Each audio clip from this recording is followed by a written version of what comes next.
참을 만큼 참았고 기다릴 만큼 기다렸습니다. 내일까지 마은혁 재판관을 임명하십시오. 유체이탈 화법을 쓰며 국민에게 헌재 결과를 따르라기 하기 전에 최상목 부총리부터 솔선수범을 보이십시오. 모래시계가 침묵하는 순간이 다가오고 있습니다. 인내심에도 한계가 있습니다. 최상목 권한대행의 탄핵에 관한 혹은 탄핵 이외의 다른 방식의 대응을 한다면 어떤 대응이 있을까에 대한 논의들이 좀 다양하게 있었는데 최종적으로 좀 지도부에 위임하는 것까지 오늘 결정이 됐습니다. 윤석열 대통령에 대한 탄핵 심판 선고가 늦어지면서 민주당이 선택한 방법 중에 하나가 최상목 권한대행에 대한 탄핵 카드가 떠올랐습니다. 강부대 의원이 어제 밤에 비상의원총회를 했는데 결론은 안 난 것 같더라고요. 지도부에 위임하겠다고 하는데 실제로 최상목 대행에 대한 탄핵을 추진할 것 같은 분위기입니까? 어제 그 심야 의원총회에서 제가 알기로 한 22분 정도의 현역 의원들께서 발언을 하신 걸로 알고 있고 그중에 대부분은 최상목 권한대행 탄핵해야 된다. 해야 된다. 그 이유는 감정적인 것도 있겠지만 사실 객관적인 사실로 우리가 접근을 해보면 최상목 권한대행에 대해서 탄핵을 추진하면 이거는 헌법재판소에서 인용될 수 있겠다. 오히려 헌법재판소에서도 최상목 권한대행에 대해서 탄핵을 기다리고 있을 수도 있겠다라는 의견도 있는 것입니다. 그 이유는 많이 알고 있다시피 크게 두 가지입니다. 첫 번째로는 내란 상설 특검에 대해서 최상목 권한대행이 평소에 그렇게 주장하던 여야 합의. 근데 204표로 통과된 거 아니겠습니까? 그런데 국회에 특별검사 추천 의뢰를 하지 않고 있습니다. 그런데 만약 내란 상설 특검이 출범을 했다면요. 윤석열 대통령 뭐 체포라든지 아니면 공수처의 수사권이라든지 절차의 정당성이라든지 이런 논란 자체가 없고 지금은 마무리 단계에 있을 것입니다. 그러니까 이런 것들이 있고 헌법재판소의 마은혁 후보자 임명 문제는 더 이상 말할 것도 없는 겁니다. 알겠습니다. 그래서 여기에 대해서는 지도부에게 이름을 했기 때문에 지도부가 조금 더 시간을 두고 판단하지만 저는 그럼에도 불구하고 탄핵의 최우선 순위는 윤석열 대통령이 되지 않을까. 그래서 조금 더 지켜보자는 입장으로 정리될 것으로 예상합니다. 지금 말씀 주시는 순간 속보가 들어와서 소개를 드리겠습니다. 박찬대 원내대표가 최상목 권한대행에 대한 탄핵 절차를 개시하겠다 이렇게 밝혔습니다. 시기는 다만 논의하겠다. 이렇게 밝혔습니다. 그러니까 어제 심야 비상의원총회에서 지도부에게 이름을 했고 그 의총 이후에 원내 지도부 회의가 계속 이어졌고 새벽에서야 끝난 걸로 보이는데 지도부 회의의 결론이 탄핵 절차를 개시하겠다로 난 것 같습니다. 시기는 다만 논의하겠다는 조건이 달렸지만 어쨌든 탄핵을 하겠다는 겁니다. 그런데 박성민 전 비서관님, 저는 궁금한 게 이겁니다.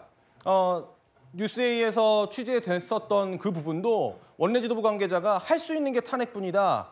이제는 줄탄핵이라는 비판도 감수하겠다. 이런 기조다. 강경한 분위기를 전하기도 했고 오늘 고민정 의원은 최상목 권한대행이 탄핵을 유도한다는 그런 생각이 든다. 이럴 때일수록 명분과 원칙을 찾아야 된다 했는데 당내에서도 사실은 목소리가 좀 갈리는 경향이 있고요. 분명히. 그런데 제가 궁금한 건 과연 신속한 윤석열 대통령에 대한 파면을 촉구하면서 왜 최상목 권한대행에 대한 탄핵을 꺼내드느냐. 이게 도대체 어떻게 연결이 되는지 저는 잘 이해가 안 되거든요. 근데 일단 그거를 이제 대통령에 대한 신속한 파면과 연결지어서 보는 건 좀 무리가 있을 것 같아요.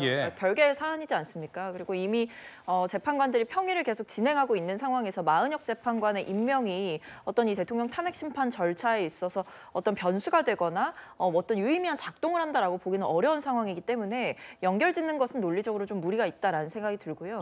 별개의 사안으로 봐야 되는데 일단 두 가지 측면에서 봐야 될 것 같습니다. 첫 번째로 헌재에서 권한쟁의 심판을 통해서 마은혁 재판관에 대해서 임명을 하지 않은 것이 국회의 권한을 침해한 행위다. 그러니까 선별적인 재판관 임명은 이제 뭐 법을 위반한 행위다라는 점을 분명하게 이야기를 한 것인데 여기에 대해서 헌재의 판단이 나왔음에도 불구하고 최상목 대행이 아직까지도 구체적인 조치를 전혀 취하지 않고 있다라는 점에서 권한대행으로서 헌법수 의지가 없다. 그리고 위헌적인 행태를 보여주고 있다라는 점을 지적하지 않을 수가 없고요.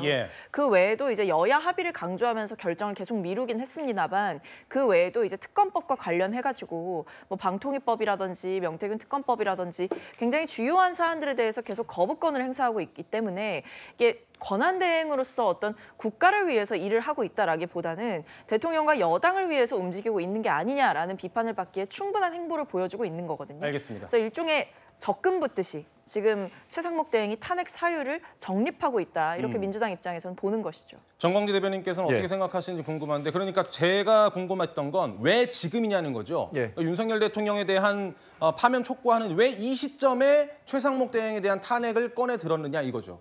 이런 정치적 해석이 필요한 부분이라고 생각합니다. 저는 어제 이재명 대표가 최상목 권한대행을 두고 직무유기 현행범인이 국민 누구라도 체포할 수 있다. 이 발언을 한 이후에 최상목 권한대행에 대한 민주당의 탄핵이 본격화됐다라고 봅니다.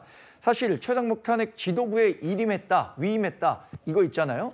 의총이나 지도부에 위임한 것은 요식행위고 결국에는 이재명 민주당 대표의 한 사람의 의중에 따라 결정되는 겁니다.